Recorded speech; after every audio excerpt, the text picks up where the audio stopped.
Recoucou à vous, donc nous sommes toujours le dimanche 11, si je ne me trompe pas, donc juin 2023. Alors j'ai fait des petites recherches, comme je vous l'avais dit, donc j'ai trouvé quelque chose qui pourrait être intéressant, ça ne dure pas longtemps, c'est à écouter bien sûr et pas à visionner en même temps. Donc c'est VSCD, reconnaître les signes de la présence d'un défunt. Bon, vous allez me dire, oui, c'est dimanche, c'est tranquillou, etc. J'aurais pu trouver autre chose, mais je n'ai pas trouvé ce que je voulais. Donc, c'est plus ou moins un petit peu ce que je vous disais souvent. Donc maintenant, c'est à écouter. Je vais voir si je peux mettre le son plus haut. Et je vous souhaite donc une bonne écoute. Bisous, bisous. Son proche est là, dans la pièce, elle peut même l'identifier alors qu'elle ne le voit pas. Alors évidemment, on peut toujours dire la personne est en deuil, donc c'est un peu le délire enfin, la douleur qui l'a fait délirer. Mais on a des milliers de témoignages. Alors, je m'appelle Patricia Serin, je suis psychologue clinicienne, psychothérapeute et j'exerce ce métier depuis plus de 40 ans maintenant. Alors, j'ai commencé à m'intéresser au VSCD parce que tout ce qui touche au décès, à la mort, à ce qui se passe pendant et après la mort m'intéressait du fait que j'avais vécu moi-même une NDE à 19 ans. Donc une NDE, c'est une expérience aux limites de la mort, aux portes de la mort, et puis on s'informe, on interroge des gens petit à petit, et les recherches récentes nous permettent de mettre un mot, un acronyme sur ces signes en fait, parce qu'avant on appelait ça des signes.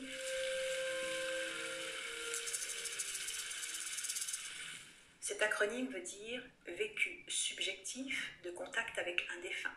En fait, c'est une expérience très subtile, impossible à reproduire, une expérience directe d'une sensation, d'un contact entre un défunt et une personne en deuil sans intermédiaire. Parce qu'on peut toujours dire, effectivement, ça peut être via un médium, mais là, c'est une personne qui ressent directement, à partir de différents biais, ça peut être des sensations, l'impression d'une présence, ça peut être un contact, ça peut être des VSCD aussi symboliques par l'intermédiaire d'animaux notamment, tout ce qui est les sens, la vue, l'ouïe, l'odorat. Là, la personne a vraiment l'impression d'avoir vu, d'avoir entendu, d'avoir été en contact physique ou même une présence. C'est ça qui est fou, c'est que la personne a l'impression que son proche est là, dans la pièce, elle peut même l'identifier alors qu'elle ne le voit pas. Et elle en est persuadée. Alors évidemment, on peut toujours dire la personne est en deuil, donc c'est un peu le délire enfin, la douleur qui l'a fait délirer. Mais on a des milliers de témoignages, parce que là il y a l'étude d'Evelyne Elsasser, mais il y a de très très nombreux témoignages, des choses que j'ai recueillies, que j'ai vécues moi-même, des proches qui m'en ont témoigné, euh, des personnes qui ne sont pas du tout déséquilibrées, mais on ne peut absolument pas prouver qu'il y a quelque chose après. Évidemment, quand on le vit, on a une sorte de certitude de la réalité du vécu, que notre proche finalement est toujours là quelque part. Et donc c'est assez d'ailleurs vertigineux de vivre des choses comme ça, que ce soit les VSC2, que ce soit les ennemis, tous ces phénomènes incroyables autour de la mort. Ça pose une question philosophique tout à fait incroyable. C'est vrai que quand vous êtes totalement athée, vous avez l'impression qu'il n'y a absolument rien après, et que vous sentez ou vous voyez votre proche disparu après qu'il soit décédé, ça pose question, ça remue.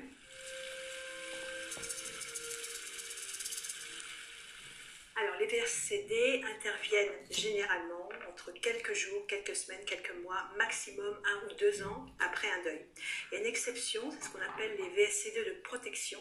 En fait, les VSCD de protection, ça va être un proche qui est décédé des fois depuis très longtemps, des dizaines d'années, qui va venir pour vous protéger à un moment donné où vous êtes en grand danger. Vous imaginez, vous êtes en train de marcher sur le bord de la route et d'un seul coup, vous sentez une main qui vous pousse sur le fossé. Il y a un deux roues qui passe à toute allure, et si cette main-là, cette personne que vous pouvez identifier ou non d'ailleurs, ne vous avait pas poussé, vous auriez pris le deux roues vraiment, et ça se serait très mal passé pour vous. Voilà, ça c'est les VSCD de protection. Sinon, la plupart interviennent, on dit maximum 1 an, 2 ans après un décès.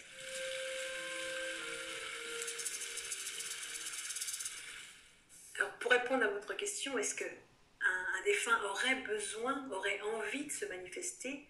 Alors, on peut s'y poser, évidemment, c'est une hypothèse, que le défunt continue sa vie ailleurs. De l'autre côté, on ne sait pas. Et quand il nous fait des signes, en fait, c'est pour nous consoler, c'est toujours centré sur nous, pour notre chagrin, pour notre douleur. Et si le défunt était toujours près de nous, à continuer à vivre avec nous, comment voulez-vous qu'on puisse faire la part des choses entre la vie et la mort? Bien entendu, on peut demander de l'aide, on peut mettre une petite bougie, on peut prier devant sa photo, on peut aller mettre un cierge à l'église, dans n'importe quel office d'ailleurs. Bien entendu qu'on peut lui demander de l'aide. Et il y a pas mal de témoignages de gens qui sont persuadés que leur proche les a aidés à avoir un examen, à réussir à avoir un travail, peut-être même à guérir d'une maladie, naturellement. Encore une fois, ce sont des hypothèses, on n'a aucune preuve tangible. Mais ça fait du bien d'y penser.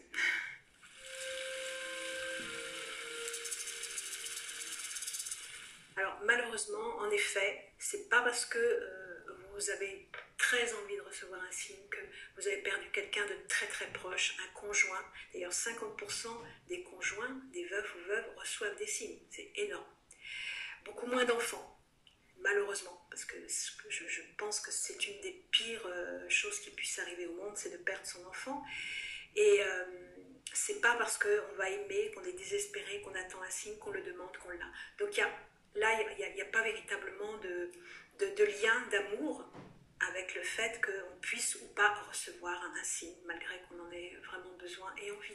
Et puis d'autres personnes, finalement, ça peut être la voisine qui va avoir un signe, donc qui n'est pas très proche de notre défunt, qui va recevoir un signe et qui va nous dire c'est drôle, j'ai fait ce rêve de votre maman cette nuit, comment ça va?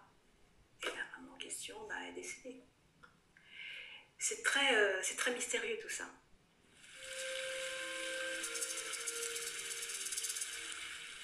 Alors, au bout de 2 ans, on peut dire que sauf pour des cas de deuil extrêmement douloureux et difficiles, notamment des signes, des deuils d'enfants, on commence le processus de deuil, le travail de deuil et petit à petit se fait. Et on accepte beaucoup plus facilement de ne pas recevoir de signes, d'autant plus que les premiers signes, pour ceux qui en ont reçu ont été assez réparateurs. On a pu entendre « ne t'inquiète pas pour moi, continue ta vie, de toute façon on se retrouvera un jour ». Voilà. Donc il y a peu de gens finalement qui continueraient à vouloir recevoir des signes après 2 ans.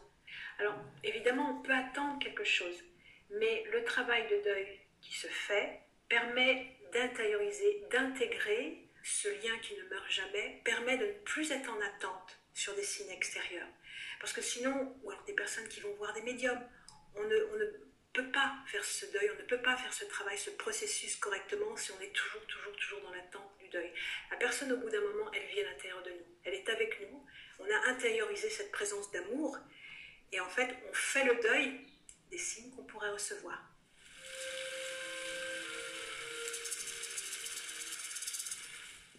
Alors ces phénomènes apaisent les endeuillés naturellement, dans le sens où d'un seul coup ils ont eu un signe, ils ont eu un contact avec leurs proches, alors qu'ils sont totalement désespérés. Imaginez un parent dont l'enfant a disparu, que cet enfant d'un seul coup vienne leur parler, qui sont de son odeur, qui ont l'impression qu'il le touche. C'est fantastique. Mais c'est pas parce que ça apaise sur le moment que ça empêche de faire le travail du deuil. Alors, le travail du deuil, c'est vraiment prendre soin de cette blessure. Ça apaise sur le moment, bien entendu. Ça permet d'imaginer, et d'ailleurs dans les VSCD où la personne nous parle, elle nous dit qu'elle va bien, qu'on se reverra un jour. Donc des fois, ça donne l'espoir, effectivement, qu'on se revoit un jour. Mais le travail du deuil qui est de prendre soin de soi, de la blessure, de la souffrance du deuil, est incontournable. Quant au processus de deuil, qui est un processus psychique, biologique, naturel, il se fait plus ou moins avec plus ou moins de facilité, plus ou moins longtemps. Évidemment, si vous avez perdu un enfant ou un jeune ado d'un suicide, c'est totalement différent que d'avoir perdu une grand-mère qui était très âgée et qui souffrait beaucoup et dont on savait naturellement qu'elle allait partir. Donc en fonction du type de personne que l'on perd, en fonction aussi de notre environnement familial, social, des autres ressources que l'on peut avoir, c'est plus ou moins facile et ça facilite certes, mais ça n'empêche pas la souffrance.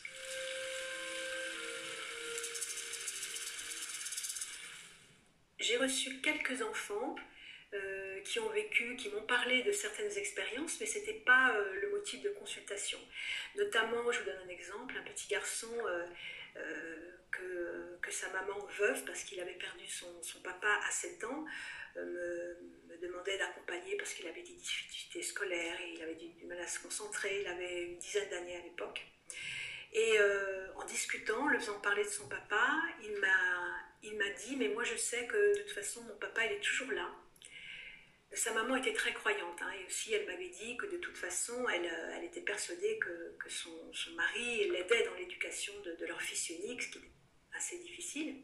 Alors peut-être c'est la maman qui influençait, je ne sais pas, mais ce que je vais vous expliquer tend à prouver que c'est pas la maman uniquement qui a influencé le petit garçon.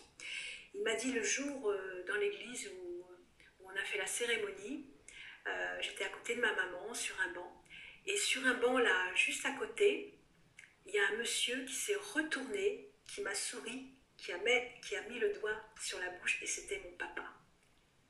Et pour lui, il n'y avait aucun doute. Et il me dit, je sais que mon papa, il est toujours là près de moi, et il ne l'a pas revu, hein, mais il l'a vu ce jour-là, et pour lui, c'était une évidence.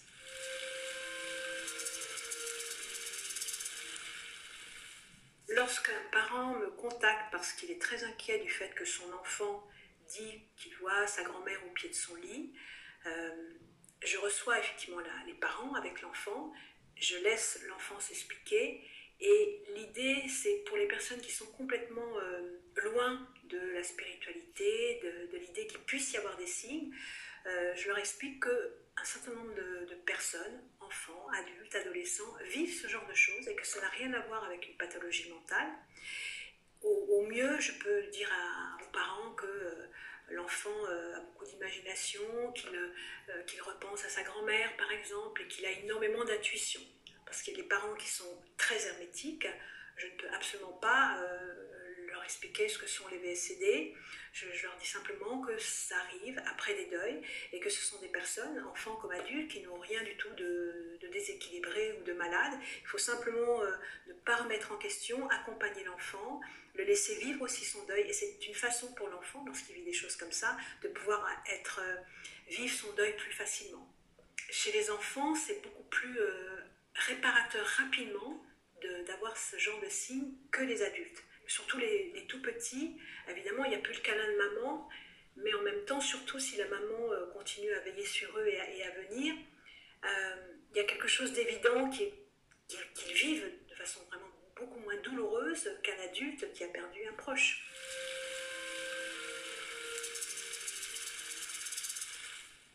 Les VSCD collectives existent, oui. C'est pas juste une image. Vous avez des familles qui nous disent que le soir de la disparition, en tout cas de l'enterrement du grand-père, ils ont tous senti le tabac du grand-père, qu'ils ont entendu quelqu'un siffler. Alors que c'était le père qui sifflait tout le temps comme ça. Donc oui, les VSCD collectifs peuvent exister. C'est essentiellement, en tout cas de ce que j'ai pu entendre moi, des personnes d'une même famille lors d'une réunion funéraire aussi, où on se retrouvait pour un anniversaire, et plusieurs personnes voyaient le défunt qui était assis au bout de la table. On laissait le bout de la table libre, puisque cette personne était à cette place-là, et que plusieurs personnes pouvaient le voir très brièvement, puisque le type même du VSCD, c'est d'être très furtif, très bref, ça dure quelques secondes.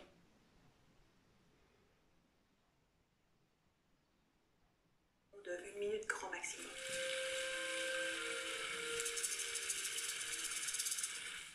Alors les personnes effectivement qui vivent ce genre d'expérience et qui n'en ont pas encore entendu parler ont l'impression que peut-être qu'ils deviennent fous, alors que la réalité de ce vécu est incontestable pour eux. Lorsqu'on vit un deuil, on a besoin de parler de ce que l'on ressent, on a besoin de parler du défunt, on a besoin de partager cette souffrance, et malheureusement la plupart du temps, et surtout lorsqu'on vit ce genre d'expérience, on garde ça pour soi, alors que ça ferait tellement de bien de pouvoir être écouté par des proches, par des professionnels de santé mentale, ou même simplement un médecin.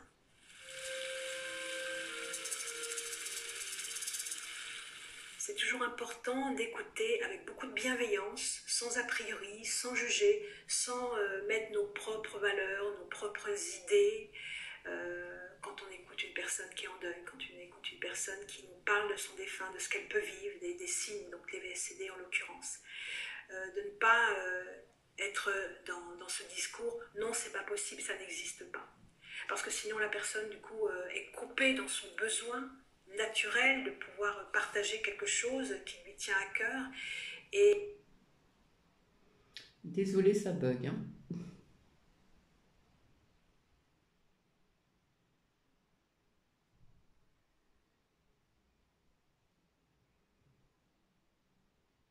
quand on vit un deuil terrible, on a juste besoin de pouvoir être accompagné, que les gens soient là.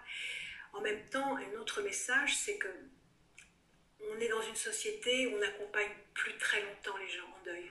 Hein, la mort, malheureusement, c'est tabou, vous le savez bien. Et au bout d'un mois, 2 mois, il y a des personnes, une veuve qui m'a dit, au bout de 3 mois, j'ai mes amis qui sont venus à la maison et qui m'a dit, pop, pop, allez hop, tu me débarrasses de toutes ces photos, c'est pas possible, tu te rends compte, il faut quand même que tu te remettes à vivre au bout de 3 mois. C'est super violent. Donc ça peut durer des mois, 1 an, 2 ans. On a juste besoin d'avoir des gens qui sont là, qui nous disent on est là si tu as besoin de parler de ton enfant, de ton mari, on est là. Qu'on soit pas isolé, qu'on ne soit pas mis au banc de la société, qu'on ne mette pas vraiment un trait sur le deuil, que la personne puisse être accompagnée, qu'elle puisse se sentir entourée après un deuil pendant plusieurs mois et même peut-être des fois pendant plusieurs années.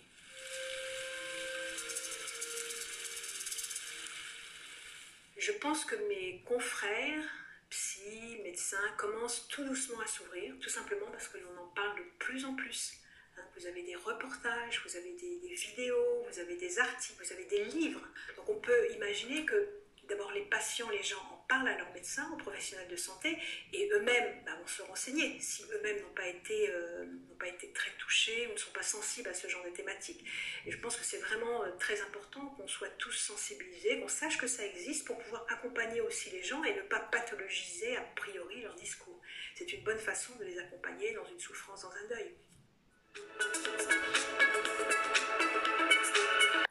Donc voici, ça fait 17 et quelques minutes, et quelques secondes, pardon.